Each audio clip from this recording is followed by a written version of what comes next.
ભક્ત ભગવાન પાસે તપ કર્યું અને ભગવાન પ્રસન્ન થઈ ગયા અને કહ્યું તું માંગે તને આપી દો. લક્ષ્મીજીએ ધીમેરીને હાથ દબાવ્યો. અરે આવું કહેવાતું હશે માંગે આપી દો તો બધું જ લઈ જશે આપનું. પ્રભુ કે ચિંતા ન કરો, માંગે તને આપો. અને પેલાએ તો ખિસ્સામાંથી લિસ્ટ કાઢ્યું, એટલું લાંબુ લિસ્ટ. લક્ષ્મીજી કે જો બધું આપશો ને તો આપણી સામે જોશે નહીં. આ ઠીક છે ને માંગવા દો.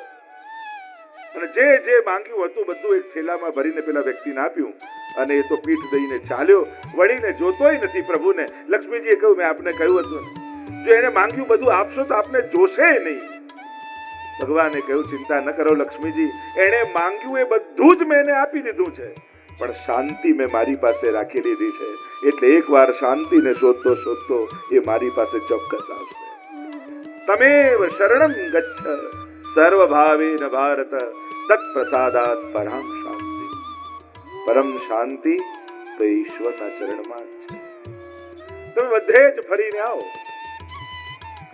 પણ જ્યાં ગોપાલલાલજીના મંદિરમાં આવીને 10 મિનિટ ગોપાલલાલજીની સન્મુખ બેસો તો કેવો આનંદ થાય, કેવો શાંતિનો અહેસાસ.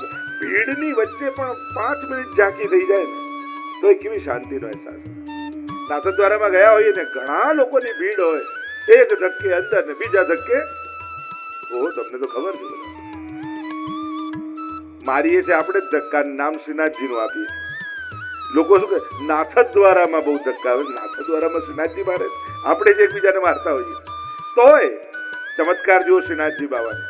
જેણે શ્રીનાથજીને ક્યારેય જોયા ન હોય, વૈષ્ણવ ધર્મ શું ખબર ન હોય, આટલા ધક્કાઓની વચ્ચે એક ધક્કે ભીતર જાય ને 2 મિનિટ પણ દર્શન ન હોય, માંડ અડધી મિનિટ દર્શન મળે, બીજા ધક્કે બહાર નીકળે ને બહાર નીકળતા જ કે મારે બ્રહ્મ સમન લેવું છે ને કંઠી ધારણ કરવી છે, મારે શ્રીનાથજીની સેવા બદલાવી છે.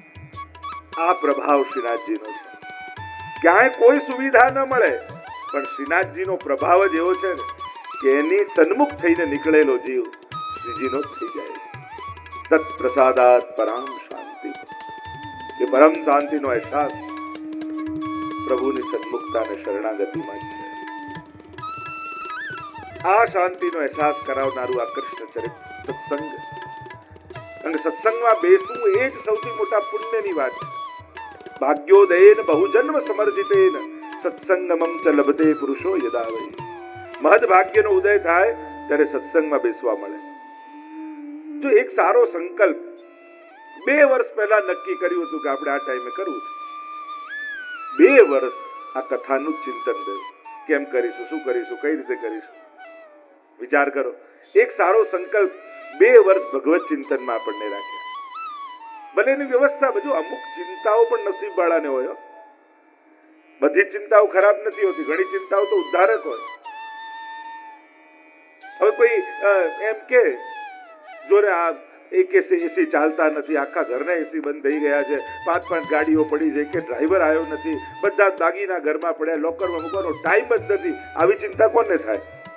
જેને બધા રૂમમાં એસી હોય, 5 ગાડી હોય, દાગીના હોય, એને જ ને ભાગ્યશાળીને જ થાય ને. એમ ઠાકોરજીને જગાવવાના છે, એમની મંગળા ભોગની તૈયારી કરવાની છે, મારે કથા કરવાની છે, એની વ્યવસ્થા કરવાની છે, બધાને કહેવાનું છે, કંકોત્રી આપવા જવાનું. આવી ચિંતા કોને થાય? જે ભાગ્યશાળી હોય એને જ થાય. સાધારણ લોકો તો કેવલ પોતાની લૌકિક ચિંતાઓમાં જ ખપી જતા હોય. પણ એક શુભ સંકલ્પ આપણને ભગવાનની ચિંતા સાથે જોડી દે. અને ભગવાન સંબંધી ચિંતા પણ ચિંતન હોય. પ્રભુ તો હંમેશા ઈચ્છે કે જીવ હંમેશા મારા ચિંતનમાં રહે. એટલે જ આપણો વાર્તા સાહિત્યમાં પ્રસંગ આવે છે ને, પેલા માજીને એમ તો 20 દિવસની સામગ્રી એક સાથે બનાવી દઉં, રોજ થોડી થોડી દોરીશ એટલે આટલા દિવસની શાંતિ. અને એક સાથે બનાવી ઠાકોરજી એક જ દિવસમાં બધી આરોગી ગયા. માજીએ પૂછ્યું કે અરે પ્રભુ આટલા દિવસની હતી, રોજ થોડી થોડી કરવાની હતી. પ્રભુ કહે જો તું નિશ્ચિંત થઈ જઈશ તો પછી સંસારની ચિંતા કરીશ, એના કરતા રોજ મારી ચિંતા કરે સારું. અને તને 20 દિવસમાં નિશ્ચિંતા થઈ જશે કે હવે ભગવાનની ચિંતા નથી.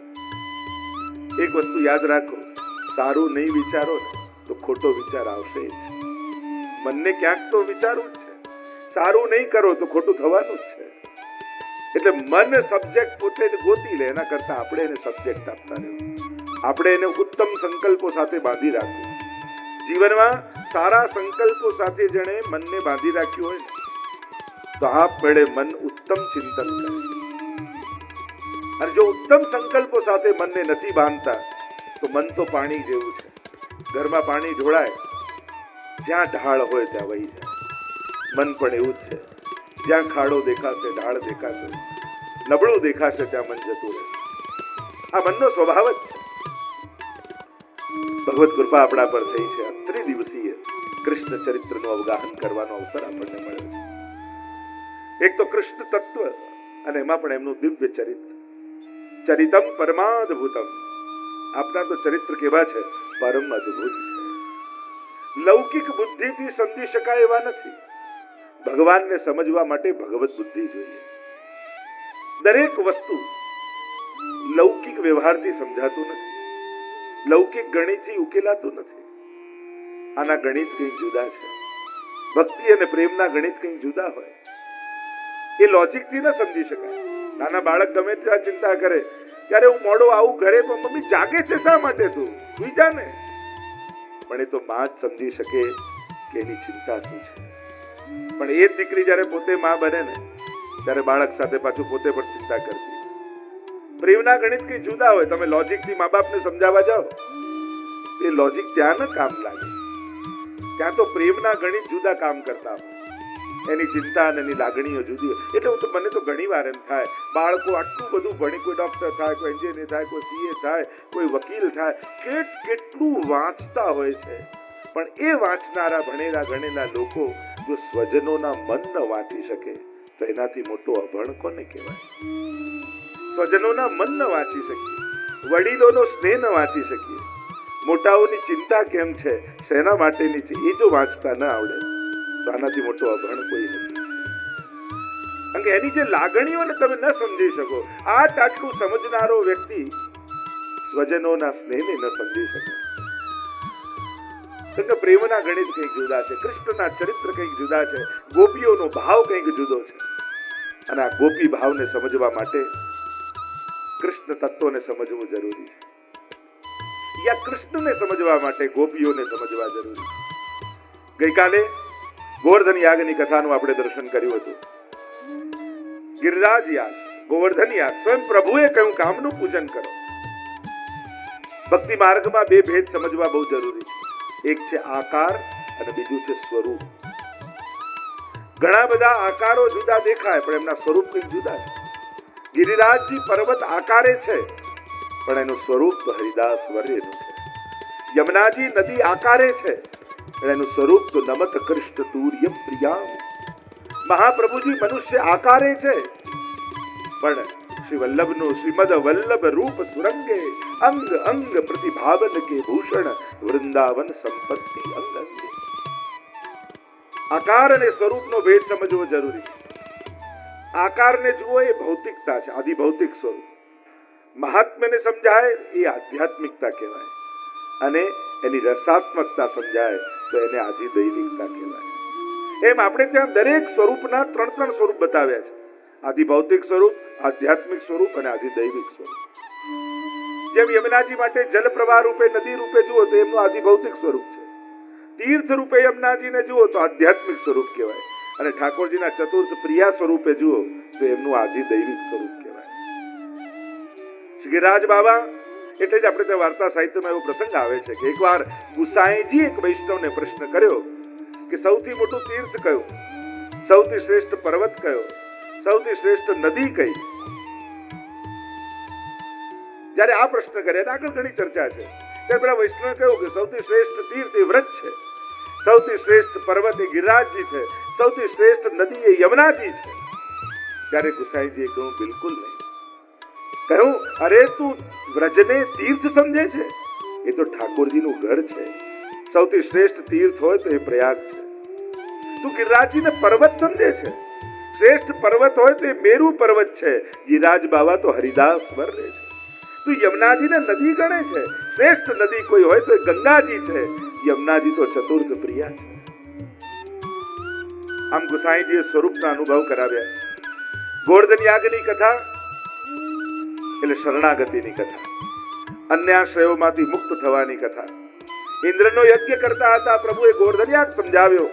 યજ્ઞ બંધ થયો ઇન્દ્રનો, કોપાયમાન થયા. ઇન્દ્ર સંવર્તક નામના મેઘોને આજ્ઞા કરી, જાઓ સમગ્ર બ્રજને ડુબાડી દો. અને આકાશમાં કાળા કાળા વાદળો ઘેરાવા લાગ્યા. મોટી મોટી શિલાઓ પડતી હોય એવી જલ્દી બૂંદો પડવા લાગી. ગભરાયા વ્રજવાસી, દોડતા આવ્યા પ્રભુ પાસે. જો સંકટ સમયે વૈષ્ણવે કોનો આશ્રય કર્યો?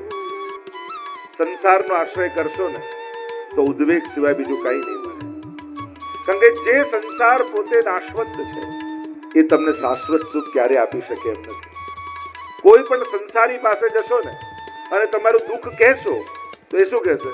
તમારું દુઃખ સાંભળી મને બહુ દુઃખ થયું. એટલે દુનિયામાં એક દુઃખી વધ્યો, બીજું તો કઈ થતું નથી.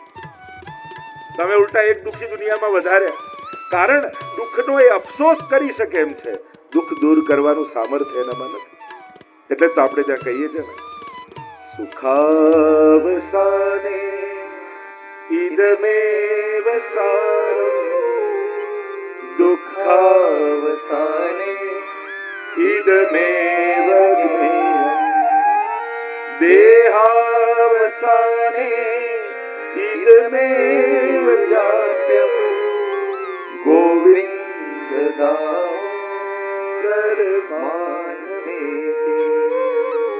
દુઃખ આવે પ્રભુ પાસે માંગવા જવાની જરૂર નથી, ખાલી પ્રભુ પાસે જવાની જરૂર છે. ઘણી વાર આપણને એમ લાગે કે જવું એટલે માંગવું, જરૂર નથી. કલ્પ વૃક્ષ પાસે બેસીને માંગવાનું ન હોય, કેવલ બેસવાનું હોય. પછી તો જે જે વિચારો ને પૂરું થતું જાય. એમ પ્રભુ પણ કલ્પ વૃક્ષ છે, માંગવાની જરૂર નથી. માંગશો તો તમે ધાર્યું એ મળશે, નહીં માંગો તો ઠાકોરજીએ જે વિચાર્યું છે એ મળશે. આપણા ધારેલેમાં આપણું કલ્યાણ છે કે નહીં આપણને ખબર નથી, પણ પ્રભુએ આપણા માટે જે વિચાર્યું છે ને એમાં આપણું કલ્યાણ ચોક્કસ હોય છે.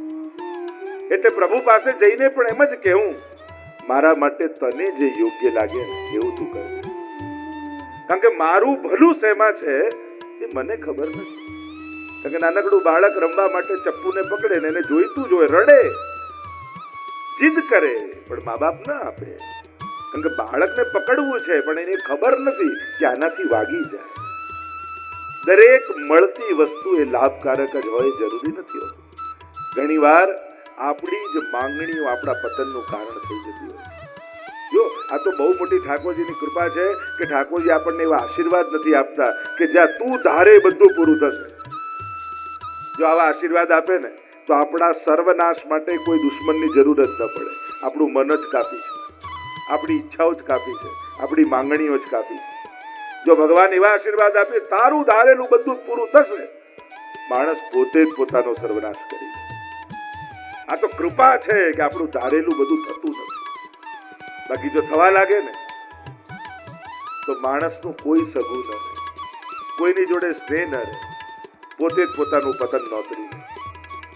પ્રભુ પાસે જવાની જરૂર છે અને જઈને એના શરણમાં છીએ એ અભિવ્યક્તિ કરવી. પ્રભુ હું તારો છું, તારી શરણમાં છું. નિશ્ચિત વાત છે, પ્રભુના શરણે ગયેલાનું દુઃખ ભગવાન હરી લેતા હોય. એનું નામ જ હરી છે.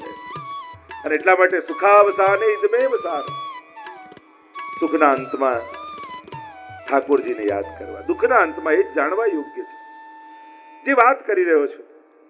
સંકટ આવે જીવનમાં ને ઘણી વાર એવું થાય આપણા સામર્થ્યની બહારની વસ્તુ થઈ જાય. એમ લાગે કે ચારે બાજુ ફસાઈ ગયા, કેમ કરીને બચવું? અને જ્યારે કોઈ રસ્તો ન મળે તો આપણા બધા માટે એક જ રસ્તો છે અને એ છે ઠાકોરજીની શરણાગતિ. અશક્ય એવા સુશક્ય એવા સર્વથા શરણમ હરી, એમ મહાપ્રભુજી આજ્ઞા કરે છે ષોડશ ગ્રંથમાં. અશક્ય હોય કે સુશક્ય હોય, ભક્ત દ્રોહે ભક્ત્યા ભાવે ભક્તેશ્ચા અતિક્રમે કૃતે અશક્ય એવા સુશક્ય એવા સર્વથા શરણમ હરી. ભાવ હોય, અભાવ હોય, કુભાવ હોય, જે રીતે પણ આપણે એકવાર શરણે પહોંચી જાઓ. શરણે ગાયેલાની સર્વ કામનાઓ પરમાત્મા પૂરી કરે છે. બ્રજવાસી આવ્યા પ્રભુના શરણે. ઠાકોરજીએ કહ્યું કે જેનો યજ્ઞ કર્યો છે એ ગિરિરાજ બાબા આપણી રક્ષા કરશે. અવિશ્વાસ હતો એમ નહીં, અરે એટલો ભાર ઠાકોરજીને ઓછો થાય. માનો ગોવર્ધન નૃત્ય કરે, ઠાકોરજીની આંગળી પર ગિરિરાજ બાબા તો નૃત્ય કરી રહ્યા છે. 7 દિવસ સુધી પ્રભુએ ધારણ કરી રાખ્યા. સાતે પ્રકારના અન્યાશ્રયો દૂર કર્યા. અનેક પ્રકારના અન્યાશ્રયો લાગ્યા છે જીવને. જો આપણે ત્યાં પણ જીવનમાં કેટલા અન્યાશ્રયો આપણા જીવનમાં છે. પ્રભુ પરનો ભરોસો જેના થકી હટે એ જ વ્યક્તિ કે વસ્તુ અન્યાશ્રય છે. અને જેના થકી પ્રભુમાં ભરોસો વધે, શ્રદ્ધા દ્રઢ થાય, એ જ વૈષ્ણવના જીવનનું પરમ સાધન છે. સાતે પ્રકારના અન્યાશ્રયો દૂર કર્યા. ઇન્દ્ર હાર્યો છે. વંદન કરતા કરતા ઠાકોરજીના શરણે આવ્યા. અભિષેક કર્યો છે પરમાત્માનો. બોલો ગોવિંદ ભગવાન કી જય. ગોવિંદ નામ પરમાત્માનું પડ્યું છે. ગોવર્ધન યાગની કથાને અહીંયા વિરામ આપીએ. પ્રવેશ કરીએ રાસ પંચાધ્યાયની કથા. આ પરમ અધિકારીની કથા છે. અને જેનો જેવો અધિકાર એવો એને ઉપદેશ આપવો, એમ શાસ્ત્ર કહે છે. આ ગોપીઓની કથા છે. અને ગોપી સમજાશે તો જ પંચાધ્યાયી સમજાશે. અને ગોપી એ કોઈ વ્યક્તિનું નામ નથી, એ ભાવની એક અવસ્થાનું નામ. ગોપી ઇન્દ્રિયૈ કૃષ્ણ રસ પીબતી ઇતિ ગોપી. જેની સર્વ ઇન્દ્રિયો કેવલ ને કેવલ કૃષ્ણ રસનું પાન કરે છે, એ જ ગોપી છે. ગોપનશીલા ગોપી. આ ગોપીઓની ગાથા પંચાધ્યાયીમાં છે. જેને સર્વોચ્ચ ભાવ માનવામાં આવ્યો ગોપી ભાવને. ગોપી પ્રેમ કી ધ્વજા જીન ગોપાલ કિયો વશ ઉર ધરી શ્યામ ભુજા. એને તો પ્રેમની ધ્વજા કહેવાય. પ્રેમનું મૂર્તિમંત રૂપ એટલે ગોપીઓ. અને પ્રેમનું પવિત્ર રૂપ એટલે પ્રભુની ભક્તિ. ત્રણ પ્રકારના સ્ત્રી પાત્રો ભાગવતના 10મા સ્કંદમાં જોવા મળે. એક સાધારણ, બીજા મધ્યમ અને ત્રીજા ઉત્તમ. સાધારણ પ્રેમ છે કુબજાનો. મને સુખ થાય, પ્રભુને થાય કે ન થાય એવો વિચાર એ સાધારણ પ્રેમ છે. મધ્યમ પ્રેમ છે અષ્ટપટરાણીઓનો. અમને આનંદ થાય ને પ્રભુને આનંદ થાય. અને ઉત્તમ પ્રેમ છે ગોપીઓનો. અમારું જે થવું હોય થાય, પણ મારા ઠાકોરજીને સુખ થાય. આ ગોપીનો ભાવ. એટલે તો એવી કથા કહેવામાં આવે ને કે જ્યારે દ્વારિકામાં 8 પટરાણીઓએ કહ્યું પ્રભુને કે પ્રભુ રહો છો અમારી સાથે, પણ આપના રોમ રોમથી એક જ અવાજ આવતો હોય છે, ગોપી ગોપી ગોપી ગોપી. એવું ગોપીઓમાં વિશેષ શું છે? અને ત્યારે અત્યારે કથાનો વિસ્તાર નથી કરતો, પણ ત્યાં ગોપી તળાવ ને પ્રભુએ વેણુનાદ કર્યો. અને વેણુનાદ કરીને રાસ માટે અષ્ટપટરાણીઓને બોલાવ્યા. નીકળવા માટે ગયા મહેલમાંથી બહાર, પણ વડીલ યાદવ બેઠેલા જોયા દ્વાર ઉપર. સંકોચ થયો, શરમ થઈ, પાછા આવી ગયા. 8 પટરાણીઓ ન જઈ શક્યા, પણ છેક વ્રજમાં રહેલી ગોપીઓ એ ગોપી તળાવમાંથી પ્રગટ થવા લાગ્યા. વેણુનાદ સાંભળીને રહી ન શક્યા બ્રજમાં. અને ત્યાંથી અનંત ગોપીજનો પ્રગટ થયા અને પ્રભુએ રાસ કર્યો. અને એ જ ગોપીઓ રજ બનીને ત્યાં રહી ગયા. એટલે જ પેલું ગોપીચંદન આપણે લગાડીએ છીએ. એ ગોપીચંદન શું છે? આ ગોપીઓની ચરણ રજ છે. ગોપીઓ જ રજ રૂપે પરિવર્તિત થઈ, એને ગોપીચંદન કહેવાય. આવો ભાવ ગોપીઓનો છે. ત્રણેય પ્રકારના પ્રેમની વાત છે. અહીંયા મહાપ્રભુજી રાસ પંચાધ્યાયનો પ્રારંભ કરતા સુબોધજીમાં કારિકા લખે, બ્રહ્માનંદાત સમુદ્રુત્ય ભજનાનંદ યોજને લીલાયા યુજ્યતે સમ્યક સાતુર્યે વિનિરૂપ્યતે. આજ્ઞા કરી વ્રજવાસીઓને બ્રહ્માનંદ સુધીના આનંદનો અનુભવ થઈ ગયો. જો 3 પ્રકારના આનંદ શાસ્ત્રોએ બતાવ્યા, વિષયાનંદ, બ્રહ્માનંદ અને ભજનાનંદ. વિષયાનંદને બધા જ ઓળખે છે, જે ઇન્દ્રિયના વિષયોનો આનંદ. એની ઉપર છે બ્રહ્માનંદ એટલે મોક્ષાનંદ, મુક્તિનો આનંદ. અને એનાથી ઉપર છે સ્વરૂપાનંદ. એટલે કે બ્રહ્માનંદ સુધીના આનંદનો અનુભવ વ્રજભક્તોને થઈ ચૂક્યો છે. અને હવે ઠાકોરજી એમને સ્વરૂપાનંદનું દાન કરવા માંગે છે. અને એ સ્વરૂપાનંદનું દાન કરવા માટે ઠાકોરજી આ રાસ પંચાધ્યાયની લીલા કરી છે. સ્વ સ્વરૂપના આનંદનું દાન પરમાત્મા અહીંયા કરશે. 5 પ્રકારે પોતાના સ્વરૂપનું સ્થાપન વ્રજભક્તોમાં પરમાત્મા કરશે. અને 5 અધ્યાયમાં રાસની કથા છે, એટલે એને કહેવાય રાસ પંચાધ્યાયી. આ 3 પ્રકારના આનંદની વાત શાસ્ત્રો કરે છે. જો જેવા કથા શાસ્ત્રોમાં આવે છે, દંડકારણ્યમાં જ્યારે ભગવાન રામચંદ્રજી પધાર્યા, અને બ્રહ્માનંદ સુધીના આનંદનો અનુભવ કરી ચૂકેલા ઋષિ મુનિઓએ જ્યારે ભગવાન રામને જોયા ત્યારે પ્રશ્ન કર્યો કે પ્રભુ, અમે તો આજ સુધી એવું માનતા હતા કે મુક્તિનો આનંદ એ સર્વોચ્ચ આનંદ છે અને એનો અનુભવ અમે કરી ચૂક્યા છીએ, છતાંય આપને જોયા પછી બીજો કયો આનંદ પામવાની અમને ઈચ્છા જાગી રહી છે? અને ત્યારે ભગવાને કહ્યું, એ છે મારો સ્વરૂપાનંદ. જો એક છે પેંડો થઈ જવું અને બીજું છે પેંડો ખાવું. પેંડો બની જવું એ બ્રહ્માનંદ અને પેંડો ચાખવો એ સ્વરૂપાનંદ. અને ત્યારે ભગવાન રામે આ દંડકારણ્યમાં રહેલા ઋષિઓને કહ્યું કે જ્યારે હું પૂર્ણ અવતાર કૃષ્ણ સ્વરૂપે પધારીશ ત્યારે તમે વ્રજમાં ગોપીઓ બનીને પ્રગટ થજો. અને એ ઋષિઓ ગોપી બનીને આવ્યા અને એના યુથનું નામ છે ઋષિ રૂપા ગોપીજન. એ જ રીતે વેદની ઋચાઓએ પરમાત્માના ગુણગાન ખૂબ કર્યા, પણ પરમાત્માનો આસ્વાદ ન કરી શકી.